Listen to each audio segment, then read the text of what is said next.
হাসরের মাঠে মামলা শুনানি শুরু হবে কাদের মামলা দিয়া?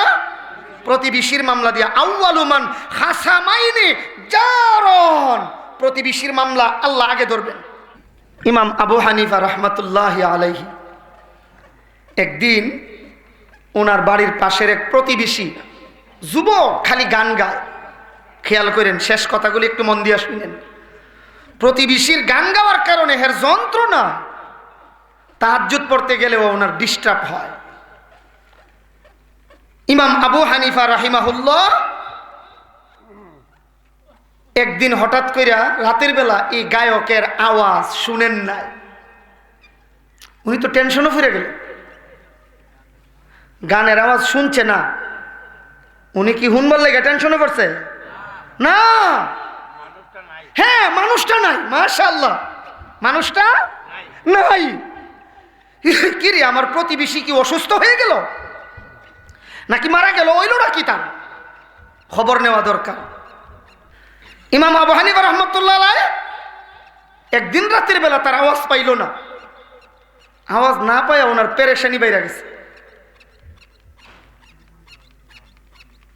হাকিমুল উম্মত আশরাফ আলী থানভী রাহমাতুল্লাহ আলাইহি রে উম্মতে এক মুরিদে গিয়া কই, হুজুর আমরা চোখ দিলে আলো হইছে, কই রাত্রে ঘুমাইতাম পারি না শীতের ছুটে, এই জন্য আমার শীতের কারণে এমন লাগছে, এমন চোখ লাল। হাকিমুল উম্মত থানভী রাহমাতুল্লাহ আলাইহি কই, বেটা রাত্রে শীত যে করে এই জন্য ঘুমাইতাম পারি না। খেয়াল করে শুনেন, না ঘুমাইতে পারায় আমার চোখ লাল হয়ে গেছে। এই বেটা মুরিদ তো মুরিদ, বাড়িতে গিয়া বউরে কইছে একটা নকশি কাঁথা বানাইয়া দাও। খেতা বুঝেননি? খেতা কি কাঁথা বানাইয়া দাও? নকশি কাঁথা বানাইয়া দাও। আমরা আঞ্চলিকে খেতা কই, নকশি কাঁথা বানাইয়া দাও। বউ সুন্দর করে ফিসাবরে দিব একটা নকশি কাঁথা বানাই দিছে খুব সুন্দর করে।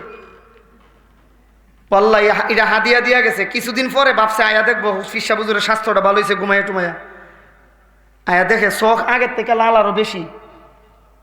কয় হুজুর ঘটনা কিতা, আপনার কি এখনো ঘুমো ধরে না? কো বাবা রে, তোর বউ যে খেতা বানাই দিছে, ওই যে শিলাইছে এটার এমনে একবার হেমনে একবার ফেসাইয়া ফুসাইয়া যে ফুল বানাইছে, এটার দিকে ছায়া থাকতে থাকতে আমার খালি ওয়াসওয়াসা লাগে, কেমনে বানাইলো এমনে এমনে এমনে, ইটা দিকে আমার ঘুম ধরে না।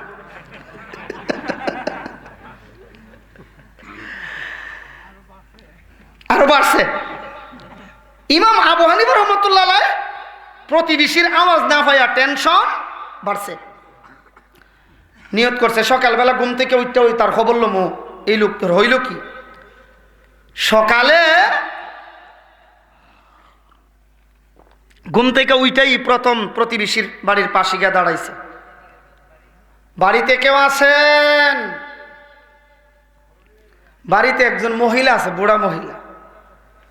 মহিলা বড় টেনশনও হয়ে গেছে আওয়াজ পাইয়া। কয় আরে মনে আমার ফুতের বিরুদ্ধে কেউ মামলা লইছে, এটা তো দুষ্ট। মহিলা জিজ্ঞেস করে কে? তিনি জবাব দিলেন আনা নোমান, আমি নোমান। নোমান মানে আবু হানিফার কি? ইমাম আবু হানিফার আসল নাম হইল নোমান ইবনে সাবিত। আমি নোমান। বাবা আমার ছেলেটা মনে হয় তোমারে কোনো কষ্ট দিয়েছে আর বিচার দেওয়ার জন্য আসছো। ইমাম আবু হানিফা কই না গো মানা, বিচার নিয়ে আসি নাই। তোমার ছেলে আমার প্রতিবেশী, প্রতিদিন রাত্রিবেলা তার আওয়াজ পায়, আজকে কেন আওয়াজ পাইলাম না, আমি তার খবর নেওয়ার জন্য আসছি। মহিলাটা কই বাবা রে, রাতের বেলায় গভীর রজনীতে পুলিশ আইসে আমার ছেলেটারে দইরা নিয়ে গেছে, কারণ এর নামে মামলার অভাব নাই। দুষ্ট ছেলের পুলিশে ধরে নিয়ে গেছে। এমনি বলে মা, পুলিশে যদি ধরে নিয়ে থাকে অফিস টাইমে আমি তারে দেখার জন্য যাব, জেলখানায় যাব।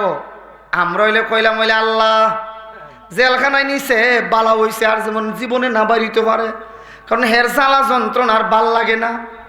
ইমাম আবু হানিফা কই আমি জেলখানায় দেখতে যাব। সংক্ষেপ কথা হইল প্রতিবেশীরে দেখার জন্য জেলখানায় গেছে। জেলখানার দরজায় গিয়ে দাঁড়াইয়া জেল সুপারের কাছে আবেদন করছে, আমার প্রতিবেশী অমুকরে আমি দেখতাম আইছি, তার একটু দেখার সুযোগ করে দেন।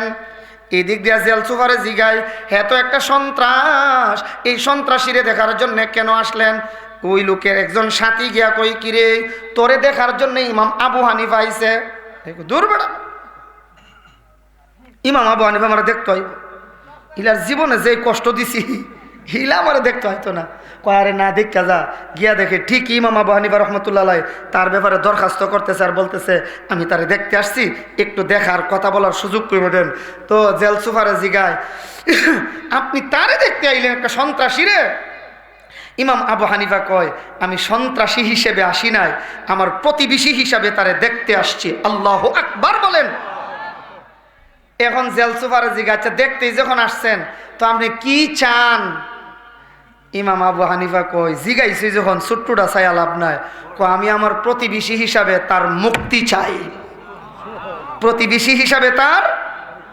জেল সুপারে কয়, আবু হানিফা আমি পুলিশ হইতে পারি, এরপরও আমি জানি এমন একজন আল্লাহওয়ালা ব্যক্তির হাতে যদি কোনো ডাকাত যায়, সন্ত্রাস যায়, সে ভালো হয়ে যাবে। এই জন্যে জেলখানায় রাইখা লাভ নাই। আপনি যেহেতু বলছেন, নিন আপনার হাতেই দিয়ে দিলাম। এমনি আসামিটার ধৈরাই না, কই যা যা যা, তোর ভাগ্য বড় ভালো, এই যুগের বড় অলি আবু হানিফা আইছে তোরে দেখার জন্যে, যা তোরে মুক্তি দিয়া দিলাম। এই বেড়াও কই, স্যার আপনারে সাক্ষী রাইখা আমি বইলা দিলাম, ও আল্লাহর অলি ইমাম আবু হানিফা, আজ থেকে আমি গান গাইতাম না, আর জীবনেও কোনোদিন নামাজ ছাড়তাম না। সুবহানাল্লাহ। এর নাম প্রতিবেশী। প্রতিবেশীরে যদি কষ্ট দেওয়া হয়, আল্লাহ নবী বদদুয়া করছেন, লা ইয়াদখুলুল জান্নাহ, লা ইয়াদখুলুল জান্নাহ, লা ইয়াদখুলুল জান্নাহ। ওই ব্যক্তি জান্নাতে যেতে পারবে না, পারবে না, পারবে না।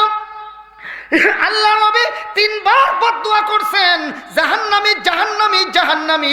সাহাবায়ে কেরাম বলেন, ওগো আল্লাহর নবী, কে ওই ব্যক্তি, ওই হতভাগা কে, যার জন্য আপনি তিনবার বদদুয়া করলেন জাহান্নামী, জাহান্নামী, জাহান্নামী বললেন? আল্লাহর নবী কই, সাহাবীরা রে শুনো, ওই ব্যক্তি জাহান্নামী যে তার প্রতিবেশীকে শান্তিতে থাকতে দেই না। প্রতিবেশীরে যে শান্তিতে থাকতে দেই না, ওই লোক, কথা কন না কি আপনারা? আবার কোন ওই লোক জাহান্নামী। বাদশাহ জাহাঙ্গীরের নাম তো অবশ্যই আপনারা জানেন। বাদশাহ জাহাঙ্গীর এর দরবারে একদিন সকালবেলা এক মহিলা গেছে। মহিলাটা হিন্দু, বলেন মহিলাটা হিন্দু মহিলা। হিন্দু মহিলা গিয়া বাদশাহ জাহাঙ্গীরের সামনে দাঁড়ায় কয়, বাদশাহ তুমি তো এই এলাকার জনপ্রতিনিধি বলে? হ্যাঁ। তো আমি হিন্দু মহিলা, তোমার বাড়ির পাশেই আমার বাড়ি, খেয়াল করেন, তোমার বাড়ির পাশেই আমার বাড়ি, খুব দূরে না, তোমার বাড়ির কাছাকাছি আমার বাড়ি। আমার ফ্যামিলিতে আমরা 3 জন সদস্য, আমি, আমার এক ছেলে, আর ছেলের নতুন বিয়ে করাইছি। কয়জন হইল? ছেলেটা সরকারি চাকরি করে, বাড়িতে থাকতে পারে না। তাইলে কয়জন আছে বাড়িতে? 2 জন। মূলত ফ্যামিলিতে মেম্বার কয়জন? এখন তাকে কয়জন? 2 জন। বাবারে, কে যেন একটা দুষ্ট ছেলে প্রায় প্রতি রাত্রি আমার পুত্রবধূর ইজ্জত নষ্ট করার জন্য আসে। বাবা, ইজ্জতের নিরাপত্তা চাই তোমার কাছে, যদি না পারো অনুমতি দাও, এলাকা ছাইরা চইলা যাম। তবুই নতুন বউ লইয়া বিপদের সম্মুখীন হইয়া প্রতি রাত্রি আমার পুত্রবধূর ইজ্জত নষ্ট করার জন্য আইব, এটা বরদাস্ত করতে পারি না। বাদশাহ জাহাঙ্গীর ডরাই গেছে গা, কথাই কয় না। মহিলাটা এক পর্যায়ে রাগ করে ফেলাইছে, বুড়া মহিলা তো। মহিলা কয়, জাহাঙ্গীর শোনো, তোমার যেদিন জন্ম হয় আমি তোমার প্রতিবেশী হিসেবে তোমার জন্ম দেখেছি, প্রথম তোমাকে কুলে নিয়েছিলাম আমি হিন্দু মহিলা। সুবহানাল্লাহ বলবেন না? আমি তোমার জন্ম দেখছি বেটা, আজকে তোমার কাছে আসছি, তুমি একটু কথা বলো না। মনে রাখো, নেই বিচার না পাইলে তোমার মালিকের দরবারে মামলা দায়ের করব হাসরের ময়দানে। কথাটা বইলাই চইলা গেছে। বাদশাহ জাহাঙ্গীর বড় টেনশনে পড়ে গেছে। কিছু খায় না, কোনো কিছু পান করে না, কারোর সাথে কথা বলে না, সারা দিন এই অবস্থায় গেল। একেবারে মধ্যরাত পর্যন্ত একই হালত। সারাদিন পার হইয়া রাতও প্রায় অর্ধেক চলে গেল, কারোর সাথে কথা কয় না। এক পর্যায়ে তলোয়ার হাতে নিয়ে ওই মহিলার বাড়ির দিকে রওনা দিছে। একটু যেতে না যেতেই শুনতে পায় বাঁচাও বাঁচাও বাঁচাও, আমার ইজ্জত নষ্ট করার জন্য এসেছে। এই আওয়াজ শুই না বাদশা বুঝতে পারছে সময় মতে আইছে। বাড়ির কাছে গিয়া দেখে বাড়ির সামনে দাঁড়ানো এক যুবক, ঘোড়া নিয়ে দাঁড়ানো পাহারাদার, ভিতরে অপকর্ম হইতেছে, আর এদিকে তাদের সাথীদের মধ্যেই পাহারাদার দাঁড়ানো। বাদশাহ বুঝতে পারলেন, তারে জিজ্ঞেস করলো তুমি কে? ধরা খাইছে, আর জবাব দেয় না। আর বুঝতে বাকি নাই, ওই ভিতরে যে লম্পট আছে ওই লম্পটের সহযোগী, সুতরাং তাকে আগে হত্যা করলো। বাদশাহ জাহাঙ্গীর নিজ হাতে তার মাথা দেহ থেকে আলাদা করে গুড়ার পৃষ্ঠে উঠে পা রেখে দেওয়াল টপকাইয়া বাড়ির ভিতরে ঢুকছে।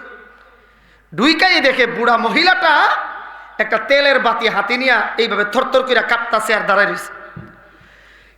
কনকন অবস্থায় বাদশাহ জাহাঙ্গীর বলে, মা বাতিটা নিভাইয়া দাও, চাঁদের আলো আছে, আকাশের আলো যতটুকুন আছে যথেষ্ট, বাতি নিবাও। মহিলা বাতি নিভাই দিছে। ওই যে বাঁচাও বাঁচাও আওয়াজ, আওয়াজটাকে টার্গেট কইরাই জায়গা মতে পৌঁছে গেছে, গিয়া ওই যুবকের মাথার চুলে এইভাবে মুষ্টিবদ্ধভাবে ধরেছে। ধৈর্যা তলোয়ার দিয়া তার মাথাটাও দেহ থেকে আলাদা করেছে। আল্লাহু আকবার বলেন। এইভাবে ধরে রাখছে মাথাটা। মহিলার কাছে আয়েশা বলে, মা এবার বাতি জ্বালাও। মহিলা এবার বাতি জ্বালাইছে। বাতি জ্বালানোর পর চেহারাটার দিকে এইভাবে তাকাইছে, তাকাইয়া মুস্কি হাসি দিয়া আলহামদুলিল্লাহ বইলা মাথাটা এইভাবে ছাইরা দিছে। ছেড়ে দিয়ে বলে, মা আমি বড় দুর্বল, পানির পিপাসা বড় বেশি, একটু পানি পান করাতে পারবে কি? মহিলা তাড়াহুড়া কইরা গিয়ে এক জগ পানি আইনা দিছে, গ্লাস আনতে পারে নাই, জগ আইনা দিছে। এমনি বাদশাহ জাহাঙ্গীর বৈশা বৈশা এই পুরোটা পানি সুন্নত তরিকায় পান করছে। কইরা চলে যায় আর বইলা গেছে, মা গো সকালবেলা তোমার পুত্র বধূকে নিয়ে আমার সাথে সাক্ষাৎ করবে। নির্ধারিত সময়ে বাদশাহর দরবারে গিয়া হাজির হইয়া গেছে। অনেকক্ষণ আলাপ আলোচনার পর, দীর্ঘক্ষণ কথোপকথনের পর এবার বাদশাহ জাহাঙ্গীর এই মহিলাকে ডাক দিয়া বলে, মা তুমি কি জানো আমি কেন তোমারে গিয়া বলছিলাম বাতি নিবাইবার জন্যে? বলে, না রে বাবা না।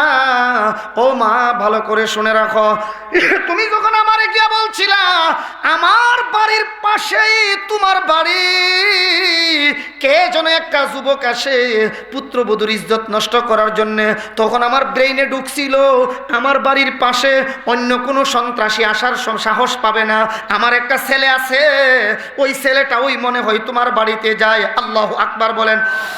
ও মা আমি তো মনে করছি আমার ফুত আমার ছেলে বুঝি তোমার বাড়িতে যায়, গিয়া বুঝি এমন অপকর্ম করতে চেষ্টা করে, এই জন্যই তোমারে বলছি আগে বাতি নিবাও।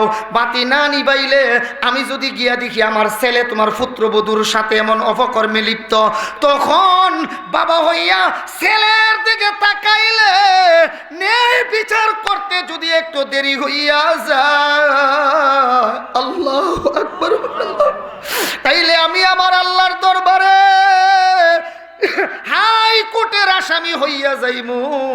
এই জন্য বলছি আগে বাতি নিবাও, আমার পুত্রার গলার আগে কাটটা লয়। আমি আমার ছেলে মনে কইরাই মাথা কাটলাম, পরে তোমাকে বললাম বাতি জ্বালাও।